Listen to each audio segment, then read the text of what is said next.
This is WCTV, Thomasville, Tallahassee, Valdosta.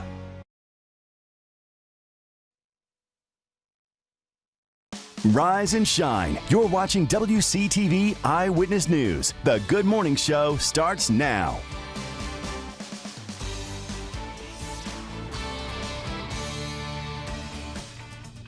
Coming up at 6, newly released details in Brian Laundrie's notebook outline why he killed Gabby Petito. We'll tell you why he says he did it. Plus, the tropics are coming to life. Rob's tracking what could soon become Bonnie, the next named storm in the Atlantic. Wow, we are there talking about named storms. Yeah. Huh? Well, happy Monday. All right, let's first things first. Right. Happy Monday. Thanks for joining us, everybody.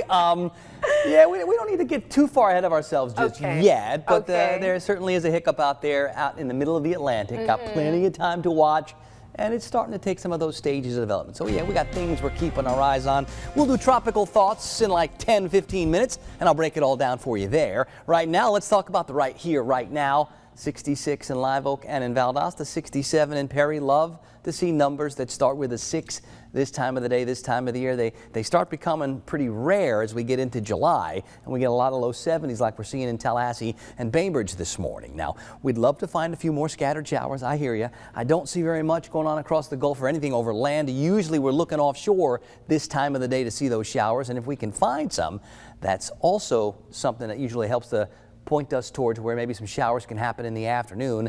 I don't love the chances this afternoon, so I think what we're going to find are lots of hours of really high temperatures. Plenty of sunshine, mid-90s kind of hot. That is real hot, but not as hot as it was last week. We got that going for us. So we got lots to get to with the weather. We're actually going to begin this morning with some breaking news in Lowndes County, where the Valdosta Fire Department is on scene of a structure fire. Now, this is a picture from the department's Facebook page. They tell us it's in a commercial building on Gil Harbin Industrial Boulevard. As we learn more, we will definitely bring it to you. Well, in Florida, a state court is being asked to block a new law which bans most abortions after 15 weeks. This coming just days after the U.S. Supreme Court overturned Roe v. Wade.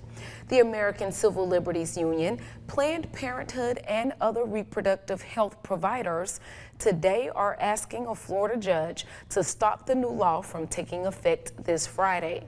The civil rights groups and abortion providers argue an amendment in the Florida Constitution guarantees a broad right to privacy, which includes the right to abortion.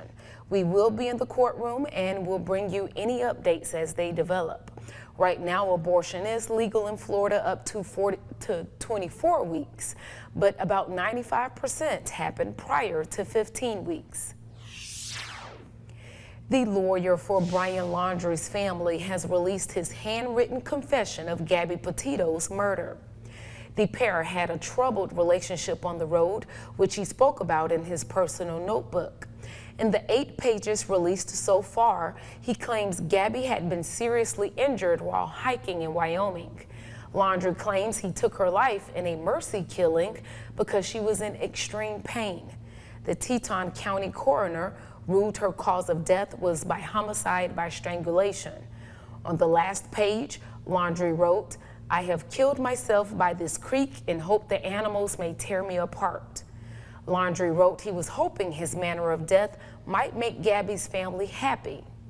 A Florida court is expected to make a ruling on a wrongful death lawsuit filed by the Petito family against Laundrie's parents soon.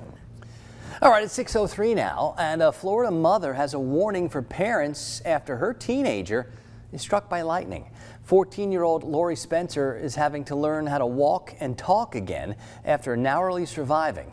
As Annika Hope reports, her mother hopes that others will learn from their hardship. Tina Spencer's daughter is 14 years old. Her daughter is learning to speak again. First words were yeah and hi. And that's all we got for a couple days. And then it turned into, where's brother? Lori is relearning how to walk, talk, eat, how to live again after she almost lost her life in Merritt Island June 10th. Why that lightning bolt hit the tree standing next to my daughter, I don't know. It was random. It wasn't raining. It was barely misting outside, so the ground was just wet enough. When Christina was at work a half hour away, she said she learned Lori and a friend were indirectly hit by lightning. Her friend Ava gave her CPR, and that's probably what saved Lori's life. She might have suffered a heart attack is what stopped her heart initially. Lori was rushed to the hospital, unresponsive and breathing on a ventilator. But now, Christina said, doctors believe she can fully recover. The damage is reversible. We just got to get through the hard stuff and the painful stuff and the frustration as a mom watching your baby not be yourself or be hurt and you can't do anything about it. That part sucks a whole lot. Christina said, you can help give their pain a purpose. Never let this happen if you can help it. Don't take the storms in this place for granted. Lightning's a scary, scary thing. And, you know, it can easily take your child from you if you're not careful. Anika Hope, WESH 2 News.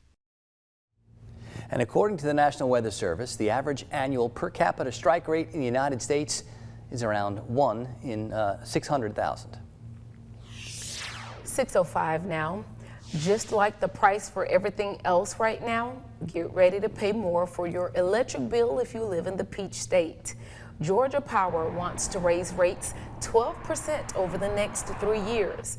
This means someone who pays $128 a month now would see bills go up more than $14 next year and more than $16 over 3 years. According to Georgia Power, the extra dollars it wants to collect would pay for the system improvements, higher costs, and higher profits. The Georgia Public Service Commission is likely to vote on a modified version of the plan in December. More than 1,000 people flocked to the North Florida Fairgrounds this weekend for the city's annual Model Railroad Show. The show was the culmination of hundreds of hours of work, with model makers spending thousands to construct lifelike scenes for these model trains to travel through. Our Savannah Kelly has more. In this room is hundreds of thousands of dollars worth of model railroads, dozens of scale miles of track snaking throughout the room, each model handcrafted by railroad enthusiasts.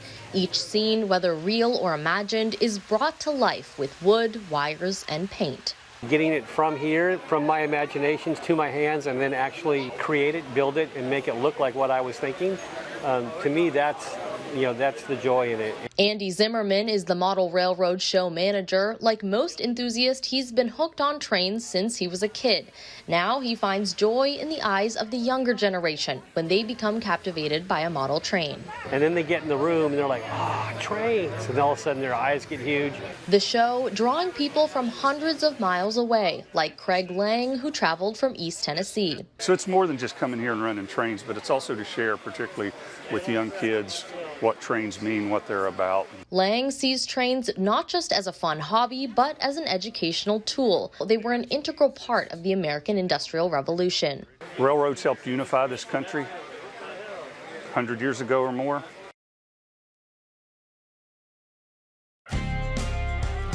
Time now for First Alert Weather with meteorologist Rob Nucatola. We've got hot to talk about. Hopefully we can find more showers to help cool things down. The rains that we got on Saturday, by the way, caught up the airport for the year and for the month, actually putting us in the surplus column as far as rain goes. And I know there's spots that could still use some more. Still have lots of thirsty lawns, gardens, and greens out there. But we did get a nice big chunk of that rainfall deficit taken away. And as far as our setup for these next couple of days go, I think it's more sun than clouds, and that's going to mean very limited chances for showers. So those high temperatures are going to climb again. It was nice to break our streak of 12 straight 95-degree days or hotter. We weren't at 95 degrees Saturday or Sunday, but I think we're going to get right back there again today. Here's what it looks like satellite radar composite style. Not much going on around here right now. A couple of showers tried over parts of Franklin County and down around Apalachicola. We'll watch those move away. Our temperatures are a little varied this morning. Down to 71 in Tallahassee. Quincy's at 70. Bainbridge, one of the warmer spots, at 73. But how about Homerville at 63? Cross City's at 64. Valdosta and Live Oak at 66. In Thomasville, we're at 68 degrees this morning. Now, I don't expect an awful lot on the future Futurecast, not today. There is a boundary to our north trying to sink south, and maybe by Wednesday it gets close enough to help bring a few more showers out of the clouds. So as we go through today, I don't expect a lot of showers at all. I think it's possible we catch some tomorrow afternoon, tomorrow evening, but it feels like Wednesday and beyond, that's when we're going to have the better chances for more showers. And look what happens over the next 5 days. We go from a 20% shot today to a 60% chance by Wednesday and Thursday. As far as the air temperatures go, I think we're talking more mid-90s, probably 95-ish this afternoon, but it should cool down from here.